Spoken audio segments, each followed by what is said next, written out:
So last May 28 nga mga mima ko, nagpa-enroll na kami ni Madam Hailey sa daycare dito lang sa aming barangay. So last year kasi mga mima ko, hindi siya nakapasok gawa nga ng magpo 4 years old pa siya ng December. Dapat September, yung mga baby na magpo 4 years old ay pasok pa sa daycare. So si Madam Hailey po ay hindi nakapasok. So dito mga mima ko, mga around 6 AM o 7 AM ata to. Etong si Madam Hailey nyo kumain mag-isa, nagsandok.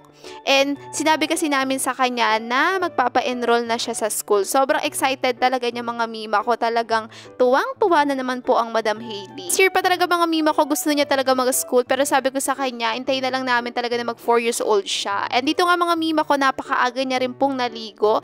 Before talaga mga mima ko, papilitan kaming maligo. Dito nakita nyo naman, sobrang ayos na niya. Plus nag-ready na rin siya ng bag niya. Sobrang excited at tuwan-tuwa nga nung nakarating na kami ng school. Tignan nyo naman, nagpa-picture pa. Nakakatawa lang mga mima ko kasi lalakarin mo lang talaga tong daycare na to. And dito nga mga mima ko, nagpipill up na ako ng mga form na binigay ni teacher. Medyo marami siya mga mima ko pero worth it naman kasi makakapag-enroll na si Madam Hailey. Pero sa totoo lang talaga mga mima ko, medyo kinakabahan at natatakot ako kasi nga kung matatandaan nyo po, diagnose si Madam Hailey ng focal epilepsy. So kinakabahan ako baka atakihin siya pero wag naman po sana. So dito mga mima ko, kinuha lang yung timbang niya at saka yung height. Tapos i-interview na rin ako dito ni teacher.